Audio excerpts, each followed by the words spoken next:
Well, hello, everybody, and welcome to Ladies of the PGS. I'm your host, Art, and of course, we have with us tonight Reina Creole, co host of the show as well. Reina, how are you today? I am doing great. The temperature is in the 80s here in Florida, which means it's actually, kind of nice, and the clothes aren't sticking to you. So fall is slowly creeping its way down here. Yeah, I am quite envious of your 80-degree temperatures. It's a little cold for this time of year here in New York, but it's not snowing. And I guess I should just be really happy about that and, just go with it because honestly, it could be a lot worse. But honestly, a lot of people enjoy fall here. A lot of people enjoy fall Hmm. East. I like it warm, but it certainly isn't horrible. Just a little bit cooler than I would like it. But I want to welcome everybody here to Ladies of the PGS and hello, everybody out there. And Tom Junior Jackson, hope you are well today. Our moderator, collaborator, and good Yes. friend. Thank you so much, Tom, for being here. We are all goof people. And Lorena, oh my goodness. Well, this has been a series, and you've been reviewing Ahsoka season 1 on your channel. You've been doing every episode with a live watch party, and certainly there has been talk about the series, but not exactly in the way that I thought the series would have been talked about. And certainly there are a lot of people who enjoy the series, and this was the most incredible series. Hmm. And we are happy for those people. We are very happy for you guys. You go ahead and you enjoy it and celebrate. Absolutely. Watch it as many times as you want. I did not enjoy the series as much as I hoped I would. And I think that there are some things to be said about it. One thing that I can say about it, Lorena, is that I liked the fact that the series did look really good. When you watch Ahsoka, it looks fantastic. They spent money on this. And I think that they took care in trying to achieve a certain aesthetic to it. So for me, there really wasn't any gaps where it looked funny or odd or Hmm. anything like that. I think it looked beautiful. In fact, in the past when we've seen Anakin Skywalker, when they brought him back, let's say when they bring him back, he hasn't always looked up to par, but in here he looked good. Like Hayden Christensen's looking kind of good in this series. It's like, hey, he looks nice. He had the hair thing going. He, True. it looked good in this. And of course, Rosario Dawson looks stunning as Ahsoka, this character. This was something that I have to say that I think she looks beautiful as Ahsoka, just exactly how we would want Ahsoka to look if she were, in live action. This is something that we've all wanted to see this character Hmm. exist. So certainly, I think we did get a lot of that with Ahsoka in the series. Um, and we also managed to get characters that we were expecting to see some of the characters from the trailer. We knew we were going to see Hera. I think they did an okay job with Hera, and certainly with Sabine picking uh, Natasha as the woman who would play that role. I think they Hmm. did a good job with the casting and the production value. I also liked, Lorena, that they decided to have this fan event for a particular episode. And you and I talked about this, you got to go to the theater, and this was great. I mean, I think a fan event is exactly the types of things that when you are a huge Star Wars fan, you're kind of looking for these special things. Certainly we Hmm. get fan events very often. We don't get that. We don't get a chance to go to Right. the theater. And as I said to you before, I would have paid money. I would have gone ahead and dolled out cash, how much ever it would have been, just to even go to something like this, knowing that there were other fans of Star Wars in the theater. You know how great a moment and experience like that is to have. Hmm. I certainly have to True. give them a lot about that. But looking at the series overall and trying to figure out, watching it, I am somebody who did watch Rebels. I watched the Clone Wars, and I've watched it more than once or twice. Like, I've watched them several times. And so I knew exactly what a lot of these references were when you watch Ahsoka in live action, where it was coming from. And for me, it kind of did make sense. I'm looking at it, I'm like, oh yeah, that must be at that point. Oh, I remember that scene. There's a lot of Hmm. I can pick and choose from. But I think for a lot of people who were watching, like trying to wonder, like, where were some of these references from and why are we seeing them.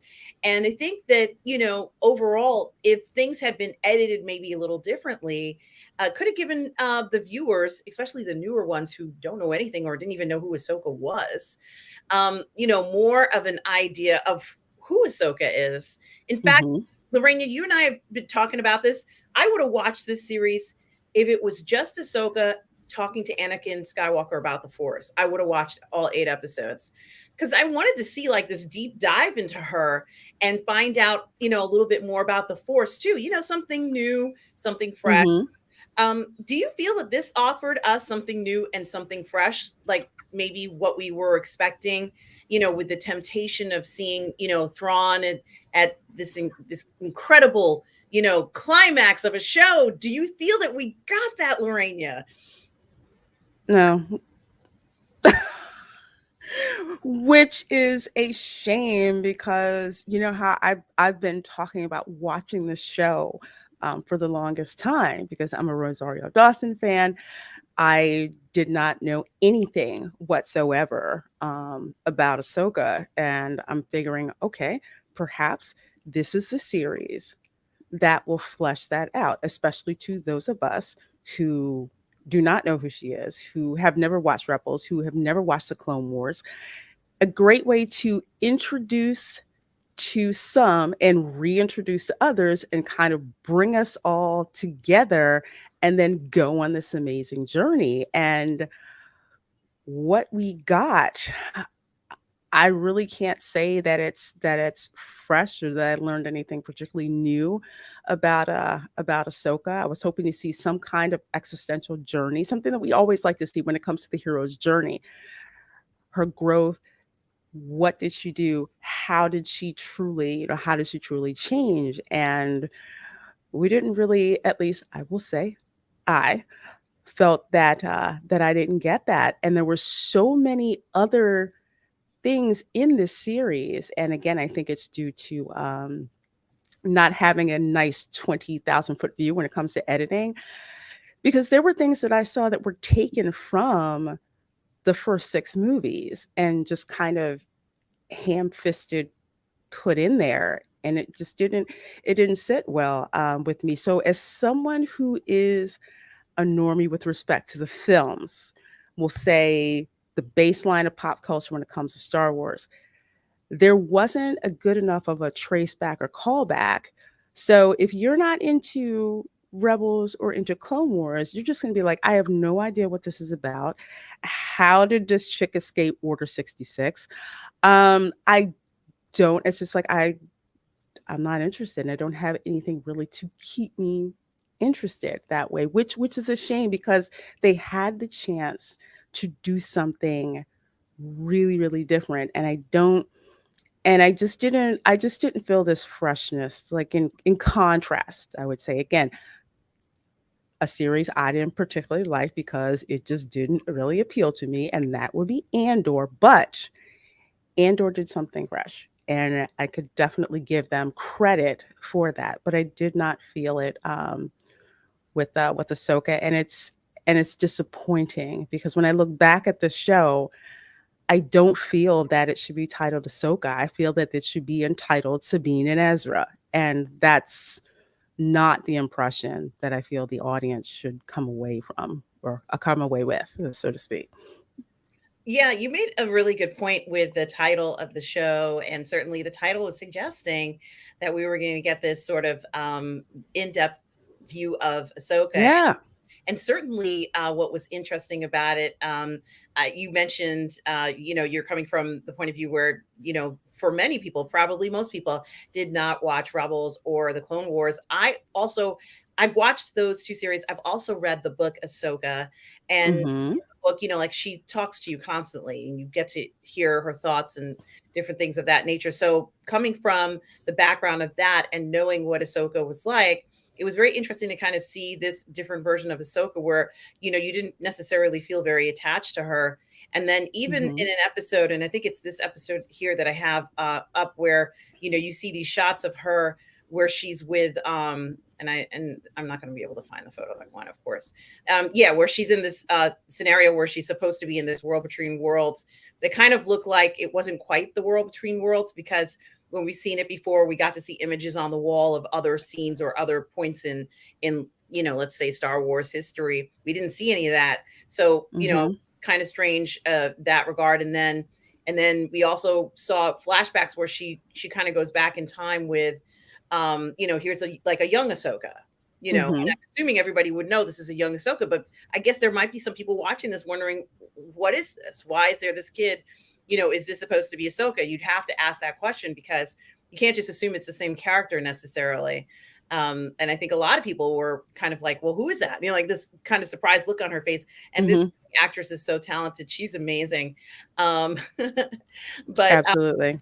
I think it is kind of something to think about. And then I started to think about the notion of, like, what was the purpose of the show really going forward for Mhm. Filoni, for Dave Filoni? What was he trying to accomplish? And I remember going to a Star Wars celebration a few years back, and he Mhm. had shown the previous Star Wars celebration was canceled, so he wasn't able to showcase the Clone Wars season 7. Why am I bringing this up? I'm bringing this up because he decided to show something, that had been out for many, many, many, many years, but it hadn't gotten Mhm. its debut at Star Wars Celebration.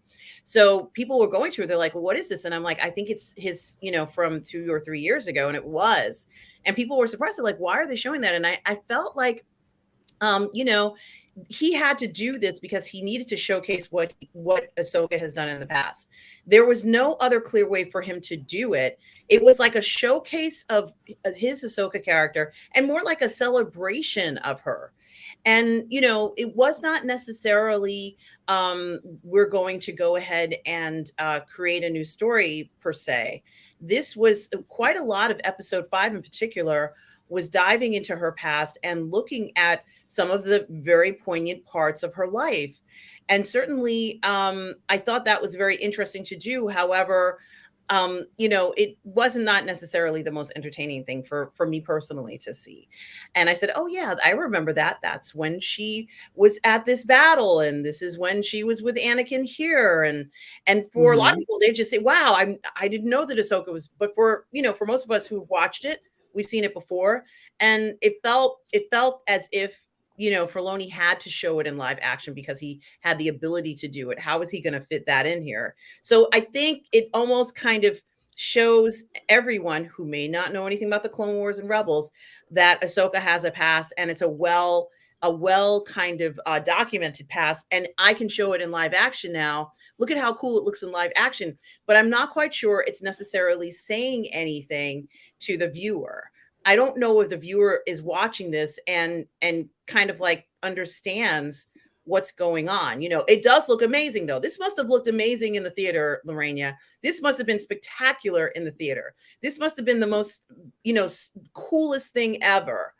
But for most of us who are not seeing it in the theater, it kind of fell flat in that regard. Did I think that Dave Filoni could go ahead and recreate all of the Clone Wars and Rebels in live action? Sure, he's capable of doing it. The question is, should it be recreated in live action, and what's the purpose of doing that? So we ended up with all those episodes that felt very kind of empty for me. Mhm. I wanted something more concise. They could have compressed those and given us more of something else. But this particular episode seemed to be like the turning point in the show. All of a sudden, we learned all these things about Ahsoka from her past. And the heightened justification for this episode was that she had this inner conflict that I have seen no evidence of. I don't think anybody's seen any evidence of her having an inner conflict. Everything that they presented, stuff she already resolved. So it was almost like this was what was on her mind in the past, but not necessarily in the present, right after she falls off of this precipice that Balin's knocked her off of. So, like up to this point, this journey, this segment of the series, I'm almost wondering, it doesn't quite fit in the story for me, and it kind of breaks up the flow for me, because suddenly we find out she's floating underwater, and she gets rescued by Hera, which is great. She gets rescued, she's alive. But Mhm. throughout this series, the only thing that really seems to die is this odd character that I thought was an inquisitor. Everybody was excited about the character. Everybody thought that, he was going to be this, um, who is he, in the guessing game. And it turns out there wasn't anything to him, like when he like imploded or whatever it was. So I think that, looking at it in hindsight, I know a lot of people have said different things about the series, and it does look amazing. Lorena, this looks amazing. Like everything in this series looks so great, but the plot and the basis for it, it just isn't really there for me. And I think, just a few minor things. One of the biggest things, Lorena, and you and I have actually talked about this already in the past, but I have to bring it up again. And I almost have no choice but to bring it up because it was something that starts off from the very beginning of the episode, and I don't have a picture of it in front of me, but it has to do with Sabine. And you mentioned how the series should have been called Sabine and Ezra. I support that notion. I support that 100%. I think you make a good point, but it's this episode where, Sabine is kind of like, you know, uh I guess crying over the fact that Ezra is not around. And we get the distinct sense that she has, more than just ordinary feelings for him. Like I didn't, Mm-hmm. even when he was like, "Oh, I'm your friend," I don't think people are overly convinced, at least I wasn't, that her feelings were platonic. Like I really find that very hard to believe. And I think that trying to convince us that they're just friends, and she has to do this for a friend because she made a promise to him, or they made a promise to one another, they pledged to find him, and they're Mm-hmm. so heroic. And isn't that wonderful that she feels that she has to do everything she can to find him because he sacrificed so much for her. I just don't I'm not overly convinced that it's just this friendship thing is the best way to tell this story, because it doesn't feel like the motivation, um, for this is something that she would risk so much for.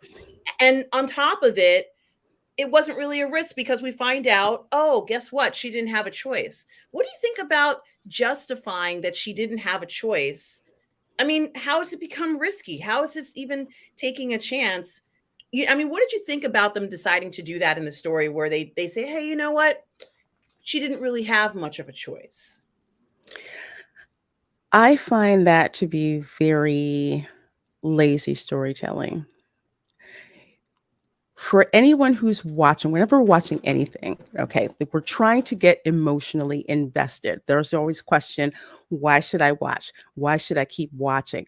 When the hero or one of the characters has to come to a decision, we want to see them make a decision. Even if it's inaction, that's a decision, but not leave it as you don't have any choice but to do X, Y, and Z. Even if there is a scene that says, "Hey, someone takes someone hostage," guess what?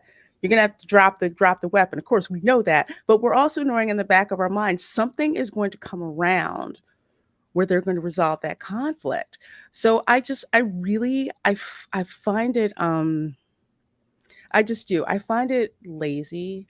I find it a disservice to Sabine's character to to do that. And granted, I'm not a fan of Rebels because I didn't see it.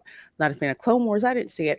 But I would think that if you are, you should really be disappointed, um, when it comes to that, because when we're watching these shows, we're trying to see the characters evolve, get challenged, where we truly believe it. Like you were saying about Ezra. Okay, when she first saw Ezra, I did not. I'm thinking she should like jump on him, and then kind of like, I'm sorry, some kind of emotional attachment. We're human. That's something that we expect to see. And we didn't see that. And it's kind of like, what? Ugh, so it's a missed opportunity, and I really think it does such a disservice to the character. Yeah, and I understand they had in this episode there was a get together, and it was too painful for her to be there, but just tell people you're not going to be there. Like at this point she's not, a child. She's a grown woman, right? She's not a teenager. This is Hmm. a grown woman who's been in, serious, dangerous battles. And I'm supposed to believe she just kind of like going to brush it off and they're looking for her and she doesn't say anything. I just, I find that a little hard to believe that she would do that because it doesn't sound like anything most regular women would do. So why would Mm-hmm. she decide she's just going to brush it off and say, oh, it doesn't matter. I'm just going to go back to the cabin and look at my little hologram of Ezra that I just like to look at, because he's just such a good friend of mine. I Mm-hmm. it's just it didn't add up to me. And the awkwardness that she's supposed to have with Ahsoka, it's almost like they didn't even know each other. I mean, Yes. No, no reaction. No, you know what? We don't feel that angst that she should have. The whole thing, even though Sabine's not, I mean, supposed to be force sensitive, but we'll ignore that for now.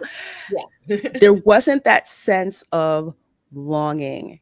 Contrast this to Ben Kenobi when we see him in A New Hope. It's obvious that it hurts him that, Anakin was his apprentice, before he became Darth Vader. You could tell that he took that personally and it broke his heart, which is why it was so heartbreaking to see that in Revenge of the Sith, and that just some kind of emotional response. And I don't think, yeah, and I will say this, I don't think Filoni has a good handle on how relationships in live action are supposed to work. If you are doing a cartoon, which he did for that particular audience, okay, you're probably going to skip some of that because it's not really the primary reason. It's just a different medium.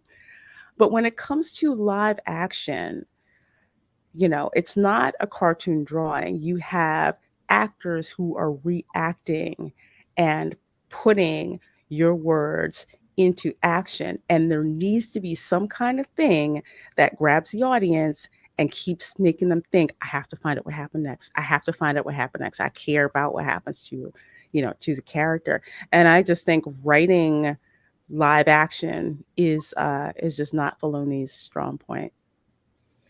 Yeah. Strong suit, I should say. Yeah, it's something to think about, but also there is a lot of recreations. Like a good portion of the series was just a recreation of stuff we've seen before. So there's a lot of, yes, I could make this into live action. I want to see this in live action. And that was accomplished. But, a lot of times just because you recreate it in live action doesn't mean that it really does anything. Um, Exactly. Just to kind of back up to what you were saying, a great parallel for this is anime. There's some anime which you cannot translate into live action. It just doesn't do it very well. And if you do it the wrong way, case in point, Cowboy Bebop blows up on impact. And that's been the discussion for the longest time. Just because it's anime, does it really need to be brought into live action? yeah, it's something to think about. And certainly with a show like Cowboy Bebop, which as far as I'm concerned had, kind of a very artistic point of view, a very artistic way of showing. Film noir. Yeah, and it's like if you're going to go through that, it's going to be a challenge, and it probably won't be as close to what you're experiencing in anime. It just can't be. Yeah. And here's ironically, we got some new characters. We got this Huang character, which is Which a I Jedi. like. I love him. I think that he's fantastic. I think David Tennant does his voice. they did a beautiful job with this droid. And I'd spoken to you, I kind of wished that the entire series was just told from his point of view, where he's telling you about Ahsoka and pretty Mm-hmm. much like how great she is or was, or whatever you want to say, however Yeah. it wants to be presented, as if she's a legend. Let's go ahead, I want to tell you the legend of Ahsoka Tano. And you'd be like, the what? The what? Like, you remember when he did, I want to tell you about the history of the galaxy, 1, 2, 3. You're like, yes, Mm-hmm. yes, please, I want to hear about that. I want a robot that you can press the button and he says, the history of the galaxy, episode 1, Mm-hmm. like I'm that's the type of excitement that I want to feel with a new character, where I want him to start telling me stories. I want to learn more about the Force. I want to learn more about this whole world thing. The other thing I wanted to mention was another character. I think I have him. up here. I'm sorry, let me just switch around the Mm-hmm. sharing. No worries. Of course, it has to do with the guy that you and I are calling Sith Daddy. And yes, guys, we know he's not a Sith Lord. Yes, but that's what we're gonna call him anyway. We call him Sith Daddy. Absolutely. This man, Ray Stevenson, made this character come alive and jump off the page. This is one of the last screenshots of him. I did like Hati as well, but he clearly was the most, as far as I'm concerned, breakout star of the show, where he has this mission. Lorena, he has this mission, and it has nothing to do with anybody else there. And it was the most interesting thing in the show. I forgot about everybody else. I'm on like Team Balin Skull. How about you? Oh, I'm so Team Balin. And I didn't expect to be pulled in and like actively rooting, for the Sith, but with his delivery and yes, Ray Stevenson, his acting was stellar, absolutely stellar. In a lot of ways, I kind of felt that he should have been Thrawn instead of the actor that they picked, just because of the gravitas and presence that he has when he talks. And he even talks, or should I say, speaks. He even speaks in that seductive cadence that a Sith would, because remember, Palpatine had the same cadence when he was talking, and he was just such a cool character. And there's so many other people I know who were just like, I do not like this show, but daggone it, Balin is. When he showed up on screen, I was just like, "Oh, okay, cool. What's going to happen next? What's going to happen next?" And that's it's crazy, but he was, and I think a lot of that, and I think the majority of that is because of how well Ray Stevenson is as an actor, and also the actress who played Hadi. I think Yes, think is it. yes. She, even though she's a younger actor, just the way that she could play into the cues, because acting is like a give and a take kind of thing. She was very good at that. So the interactions between the two of them, I loved seeing. Yeah, I enjoyed it as well. I think they had excellent on-screen chemistry. You could buy that he was the master and she was the apprentice. They seemed to be in sync in a different way from the other characters. They had much Hmm. closer relationship. Felt like they had a much closer relationship than anybody else in this whole series. And certainly, I'm sorry for the spoiler, but they do kind of part ways. But it doesn't even Hmm. matter because certainly Balin has pretty much laid the groundwork for why it's important for him to kind of, I guess, do what he's doing, be where he is. He feels Hmm. that there's something else there, and of course, we see behind him the statue, and it's pointing in a certain direction towards some kind of temple or something like that. And he's Right. just going rocket. He's just going to rock whatever it is, and that's the type of action that we're hoping for and looking for in this universe, where, especially on a planet that is supposed to be enchanted, or the original home of the Night Sisters, is incredibly strong in the Force, incredibly strong in ways that we haven't seen, and he wants it all. He's going for it. He's determined, and he's like, "F this shit. I'm out. I'm going for it. See ya." And it's just on. And I especially think it's very funny that they chose to have him fight Ahsoka a number of times, and it doesn't Hmm. result in death. But like, he takes his lightsaber and he's like, "You can't beat me." And it's like, I can't even believe I'm watching this. Who is this guy? It's like, damn, he's good. I mean, I just think it was really funny. Ahsoka's kind of like, "Well, I don't really have to beat you." And he's like, "Well, I don't have to beat you." And it's like, this kind of back and forth, not incredibly Hmm. powerful moments of smack talk, but certainly he has seen the bigger picture of, aside from all the other stuff that's going on. He does not care what these guys are doing. He's the Hmm. real story. And is such a shame that we've lost Ray Stevenson. But honestly, I have to say, um, even in just these few episodes, Lorena, this man is really, it's like this character's imprinted on me I am just love the passion that he has for the Force and when he talked to, as you said, Lorena, when he talked to Hadi, that give and take that they had together, where he was saying, "Can't you feel it?" And I'm like, "Oh, I'm feeling something, Balin. I am feeling something when you talk and when you have this command. It is magical. That's what we're asking for. We're not asking for too much. I think I would have liked to have seen some incredible moments like that too. I found the parts where, the fighting and, they kill what looks like a stormtrooper and then he gets back to life. Not Hmm. satisfying. That was not satisfying, Lorena. Yeah, I did not like the zombie the zombie stormtroopers where I almost thought I heard music from the Evil Dead when that happened. It wasn't Star Wars. Necromancy is not something. Necromancy is more of a fantasy thing, not really, like science fiction. I mean, if like a bug had gotten Stormtrooper's head and attached itself to its brainstem, okay, I'll go with that. But just not that. It just didn't seem to fit. Just like the same way that Morgan had a flaming sword that reminded me more of Demon Slayer than Star Wars. Why did she not have like the Beskar staff that she had in that episode of The Mandalorian? That would have been fire. Look, It just did not. we know Anasanto Lee can fight like better, Yep. probably the best martial artist in this group. Oh yeah. And we didn't get, necessarily as much as we could have. And honestly, even if there was no winner, I would have rather just seen her kick some serious ass in this. Mhm. And I agree with you.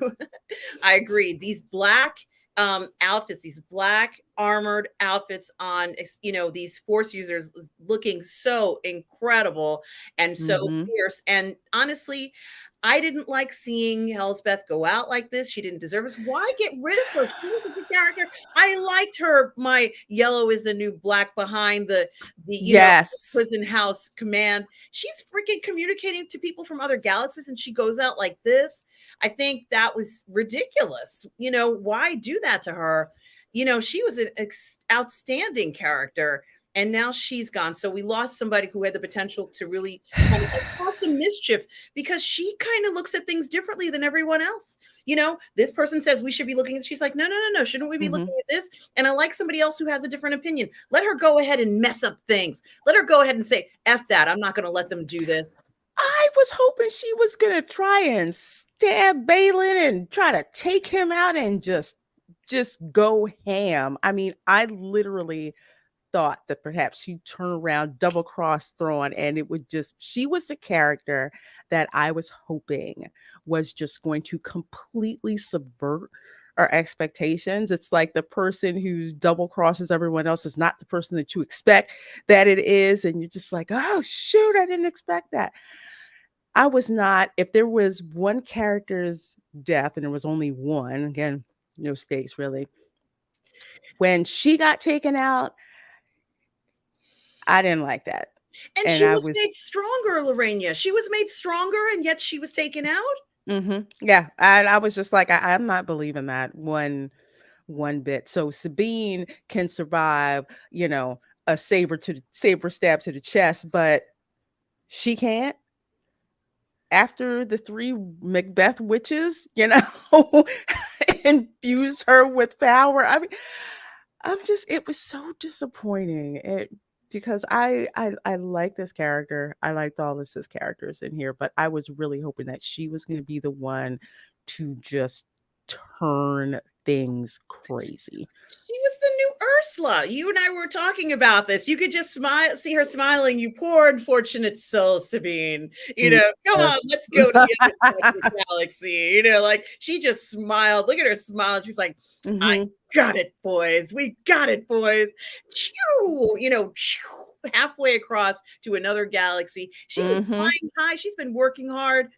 damn, she didn't deserve this. And, but, this is what they chose to do. But I will never forget that grin on her face Mm-hmm. in this. And I hope we get some tales of when she used to fight and kick ass with that Beskar sword, because, she's had other, I'm sorry, staff, she's had other challenges with it and had it Yes. for a while. I hope we get something where they show her at her height before this kind of, cop out of this character.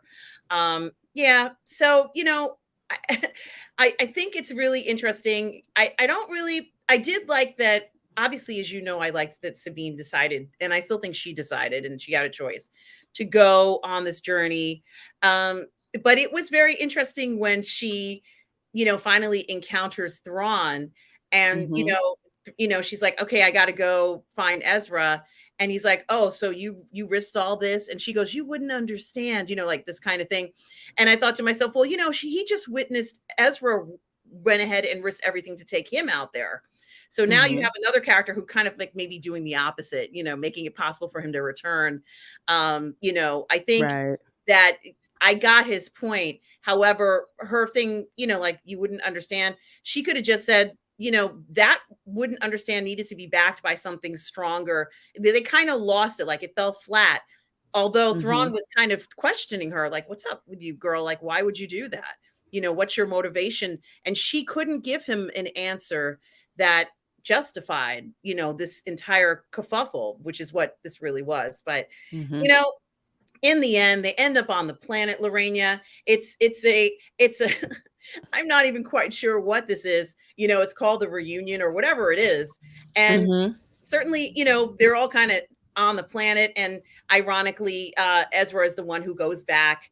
And they're kind of stuck on their planet. And of course, those whales are going to come back and bring them back. And so there really doesn't feel like there was anything necessarily stopping them from Mm-hmm. ever going out there or coming back. They called it the Jedi, the Witch, and the Warlord. And I had some friends who were trying to figure out, how are we going to make this the joke? A Jedi, a Witch, and a Warlord walk into a bar, and like Yeah.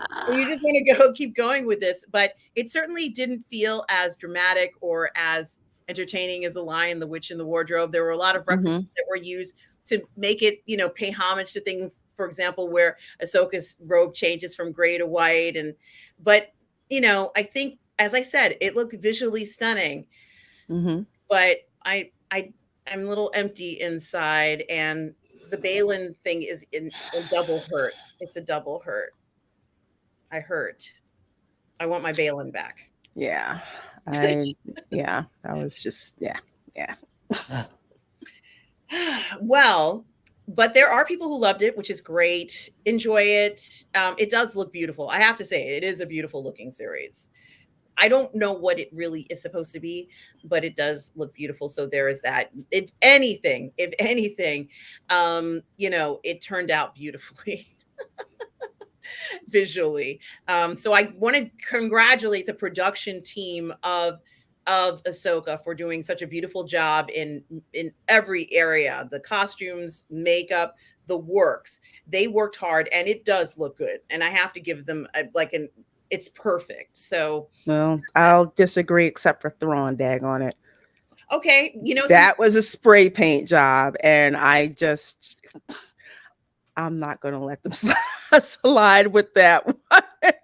I didn't like. I felt like he was out of shape, and I felt that Thrawn would have kept himself svelte. Like Thrawn kind of is not an unattractive alien. Like he's not unattractive, so they kind of Yeah, made him they a made him little they made him dumpy. frumpy, and it's like if you're going with the humanoid look, you have to pay attention to detail with that. It can't be this flat, just blue. It was just flat, and it just was not alive. And I'm just like, that's what you're gonna do with your big bad? No. I really, if it was some rando character, I could let them get away with that. But it's just like, that was, perhaps it's just me. I'm a special effects makeup nerd. But whenever there's like some kind of humanoid who shows up, even Palpatine, when you first see him, I mean, Yeah, the that was very dimension to his face, yeah. it just looks amazing. And they just really phoned it in with this. So I was really not happy. Well, with Thrawn's appearance. and I'm glad you shared that. And we did talk about that. And it was, I don't think this was his best foot forward. I also Mm-mm. want to say that when the soldiers, like you finally got to see Thrawn, this is the moment, and they were like, Thrawn, Thrawn, Thrawn. I thought soldiers were gonna like come out and start doing like round off back handsprings, back layouts, like that's what because it felt like I was like, Thrawn, Thrawn, and they're just like gonna come and run out and sort of like, do this. It felt like that kind of energy, and we didn't get Mm-hmm. Thrawn that had that kind of energy. So I don't know. What Yeah. do you think? Do you think it matched? Do you think his entrance matched that kind of energy of the Thrawn, Thrawn, Thrawn? No? Do you think it matched it? Mm, I wasn't feeling it. I gave him an E for effort. Yeah. Um, but it it seemed like more of a pep rally than Okay. than anything else. It just didn't, Mhm. with as ominous as Thrawn is here in in my head. I'm thinking Thrawn is like of the same, I won't say level, but like with Palpatine. When he showed up, Vader fell right in line. There wasn't a lot of this fist pump thing that was going on. I mean, again, Filoni's license to do what he wanted to. I just didn't feel enough of an attachment to feel that it was okay. I mean, yeah, I thought it was funny actually. I thought it was I thought it was funny, but I didn't. It wasn't sold to me.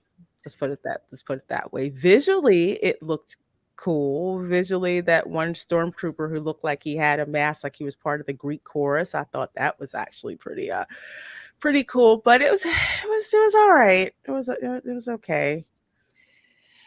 Yeah. Well, it was an experience, and certainly it's been done. Let's see what happens next with Filoni's adventures. I think that this was incredibly important to Dave Filoni, and I'm not faulting him. You and I are not faulting him. We know he put this effort forward, and this is what he wanted to put through. It did not live up to my expectations, but it's clear that this is what he wanted, and if this is what he wanted, if this is what he wanted it to look like, I have to give it to him and say, you've done well, for what you were trying to achieve.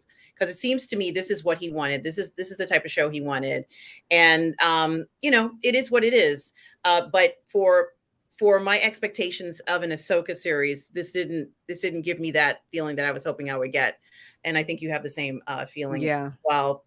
But for those who loved it, I'm glad you guys loved it. Um, and so it's been done. Let's see what happens in the future, Lorena. And I do want to talk about another show called The Continental. And this is Mm. a show that is the spinoff of John Wick. It's a prequel to it. I'm trying to pull it up and I'm having difficulty here. And it just premiered a few, let's say maybe 3 or 4 weeks ago. And they've talked about it, but it's not really gotten very much. There hasn't been a lot of commentary about it. This is just they're advertising it, and it's just showing a little bit of the trailer. But I'm not going to necessarily show the trailer, other than to say that I've watched this series. Have you had a chance to watch The Continental, Lorena? Because you and I have watched John Wick together, like every John Wick. Yes. Yes. Yes. We have definitely watched John Wick. I believe we watched all three of the John Wick films. I only saw about half of the first episode just because I got sidetracked. However, with what I saw, I loved how they replicated the 70s aesthetic. It just looked good. Lots of guns, lots of bullets. Definitely had that raw, gritty. It reminded me of like those movies from the 70s. Everything, even down to Winston sounding like, I don't want to say Austin Powers, but I will. I kind of like that same British attitude. And I thought it was fun. For what I watched, I was definitely enjoying what I watched. So again, only half of the first one, but from what I saw, it's not like I looked at it and was just like, what the heck is this? It introduced you or started the introduction of just what the Continental was, and basically the reason for why no business shall be conducted on Continental grounds. Absolutely, Lorena. And there's a lot. I actually made notes. I can find them now. But um, if you've ever seen John Wick and you liked John Wick, you will like the Continental. I've seen the whole series, and I can't say enough about this show.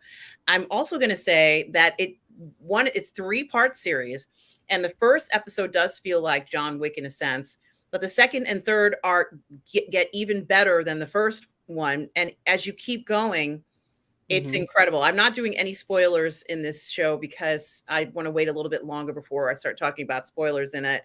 Um, Another thing that I was going to say about it is that when we're looking at these characters, as you said, Lorena, it's characters that we'll recognize who are in charge of the Continental in present Mm-hmm. day. Of course, this is 1970s New York, and it is such a compelling story with incredible fighting scenes that are Oh yeah. apart from what we've been seeing in John Wick. And a lot of, yeah, I can understand the complaints with, like the bulletproof suits and stuff like that. Yeah. This doesn't even go there. So there are some spectacular fighting scenes in this that I enjoyed very much and just have fun with it. But I like dirty, gritty New York. I love that. I love that 1970s. It's like Yeah, that's the big appeal of just how they've been able to, to replicate it. absolutely, Lorena. It is an incredible cast. What a bunch of characters. This is a very interesting story, and I love it. It honestly feels like a movie that I would watch on Turner Classic Movies. That's what this hit me with, and I feel like this really was something that should be praised a lot more than what it's getting. It's kind of very quiet about it. I think this is one of the best action TV series of this year. I'm Mhm. just so compelled and enjoyed it so much. But I did just want to mention it. I'm going to be doing a review of it or doing a watch party of it. But guys, if you enjoy John Wick, but you're tired of those bulletproof suit scenes and you don't want to see that anymore, you just want to see some old school fighting and have Mhm. that fun experience, check out the Continental because it is a triumph. It's one of the best things I've seen in ages. Lorraine, from what you've seen, you've enjoyed it. It really is a lot of fun to watch this show. So it's 3 parts, everybody. I think it's in the UK, it's on Amazon, and in the US, it's on Peacock. So Mhm. it's just spectacular. I'm eager to find when it gets released on like DVD because I have to buy this series. I think it's so just incredible what they were able to do. Mel Gibson is amazing in this. He's hilarious. So you get to meet him. Again, you get to meet a young Winston, which you see him on the bottom of that picture there, and you also get to meet Charon Yes. as well. And it's interesting how they introduce these characters that we know from the film, but they're younger and it's a different actor, but yet we instinctively know who they are. So it's Absolutely. great job so far. It is amazing. And what I was going to say is, guys, we're very lucky to get anything at all. This is so unexpected. It's so in depth with the characters and the content, and I Mhm. just love what they did with it. Let me see if we can just pull up some just a few more pictures, and because we're going to go to our last topic and some of the characters here. You got that 1970s feel. I'm loving that. The jackets. The you remember on the pictures of the buses that had the cigarette Yes. advertisements on it? I love it. I love it. Virginia Slims, Marlboro ladies come a long way. I don't know whether, yeah, pretty much all that stuff. There's, of course, Yeah, Virginia Slims. yes, all that good stuff, Lorena. It was a very different world. And I got to give credit to the lead actor who just plays this role, as I said Yes. before, as he's just so cool and smooth. And no matter what happens, no matter how bad the situation is, he just keeps his decorum about him. I almost want to say that his clothes never get dirty. It's not true, but I almost like get this feeling of, like he just has to keep himself a certain way. And they make a joke about him wearing an ascot. It wasn't an ascot, but the point is that he feels he has to dress a certain way. And I love that. And he kind of gave me that 1960s vibe of, Yes. those guys from, it might be like the Saint, or one of those characters from the 1960s who always looked very cool and slick in their suit. And I almost had a feeling, once you go into the 70s, some of that style was going away. People had a different style in clothing, but he kept that for a particular reason, wanted to reinvent himself. I think it's just really a fun foray into the lives of these two kids, honestly, two brothers, and how it was profoundly changed by one man and what the consequences were from that. So I think looking at a complex plot, it's sophisticated, certainly, and somewhat painful one. The Continental is a triumph in that regard. So anybody who hasn't seen it, I recommend everybody watching the Continental. You're not going to be disappointed, I don't think. This is really just a fun show to watch. And the last thing that I wanted to talk about had to do with this this AI article, Lorena. And oh, awesome. Okay, it looks like they came to just one second. There's this looks like an agreement was made, I guess, with something else. But okay. I didn't really, we're not going to talk about any other announcements up there because I'd have to read it, and let's hope it works out for everybody. But it has to do with this chat GPT AI. And it turns out that there's different companies that are saying, we don't want them to be able to take our content and use it. And I love this. Like, I think this is the coolest thing ever. Artificial intelligence cannot take content from certain companies. And I started to think about this like from a different perspective, because one day there's going to be some sort of computer program that's going to take content from us right now. Like they'll want to, like YouTube, it'll say someone can clip your video or whatever. Yeah. And it's like clipping video is one thing, but for artificial intelligence to go ahead and use your words in another type of passage or writing or program or whatever. And you and I've got we got like hundreds of thousands of hours now on here. It's a lot, not to mention Odysee, not to mention the other platforms that we're on, and Twitch. It's got to be, hundreds of thousands of video hours at this point. So I'm curious as to whether anybody can block. And if you could, would you do it? If they said, you can block, no one can take your content. We've seen reposters happen and YouTube, we report them when they take our content. You and I've had several discussions of that. What do you think, Lorena? I mean, do you think it's going to take court orders just to have AI blocking content like this, or even accessing content? What do you think? Yes. The reason why, if you remember way back in the day when the internet came on the scene. Well, we won't say internet's been on the scene since the DARPA project in the 60s, but accessible to the masses, where you have the text browsers and everybody's on the internet. What was happening to music tracks? Yeah.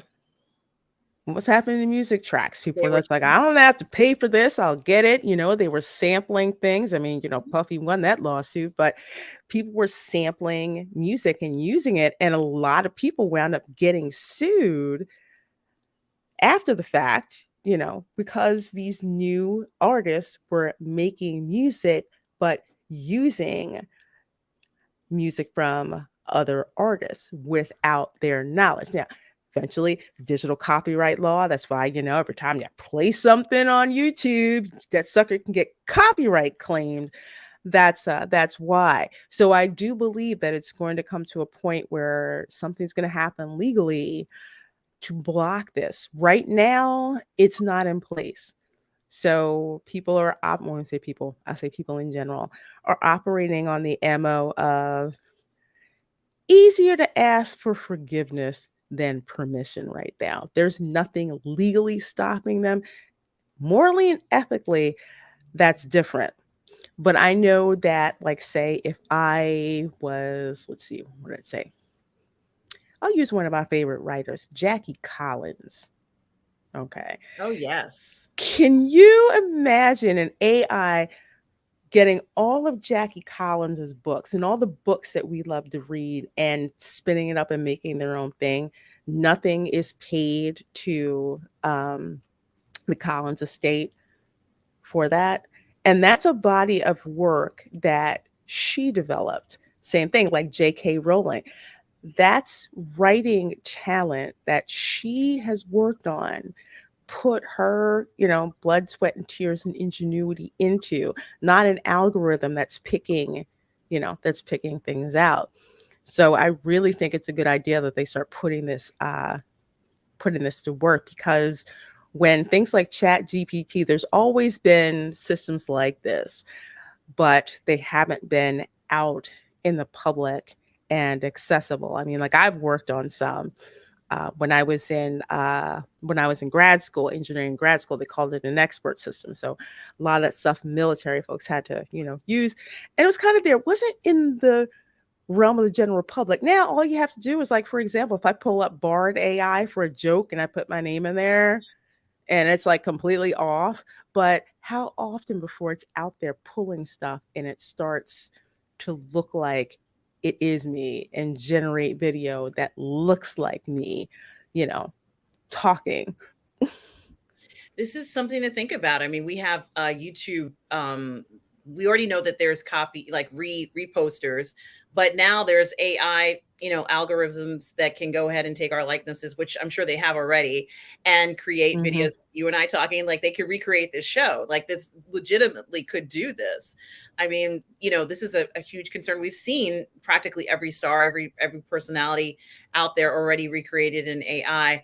But our original work, our original words, Reina, I don't like the idea of someone taking that. And you and we looked at one other article before the show ends, of another group of authors who were, saying that they didn't want that to happen to their work either. And that they made a good point. They had said, look, from what we can tell, a lot of the way that these programs are written is specializes in my work, specific passages.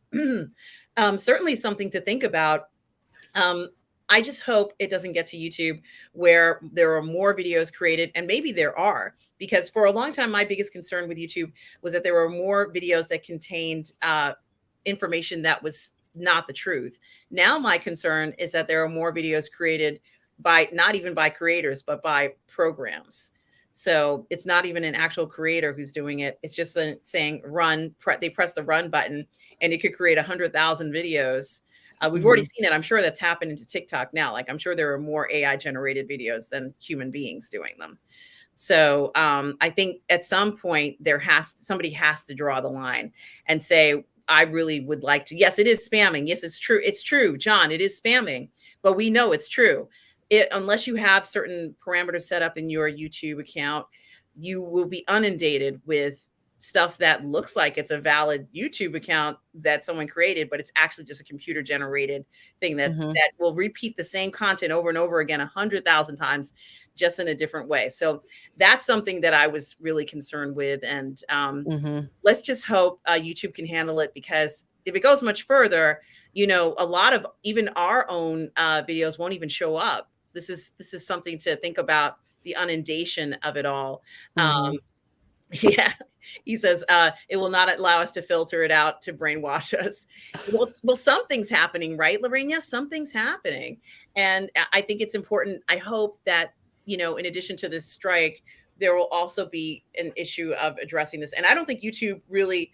I think that so far they've been. I'm not criticizing YouTube right now, but I think they Mm-hmm. have been allowing these multiple, YouTube accounts springing up, which we know are not real. It's not a real person, really. Oh, yeah, it's not a real person. It's like, for example, some issue that I had, like, with Uber, and I was trying to, get something resolved, and it kept giving this response. I said on social media, Stop having your AI answer my questions and get me a real person right now. They're like, well, how do you know that? I said, because if you analyze how people talk, humans are very organic with the way that, with the, whether they, with the way that they talk.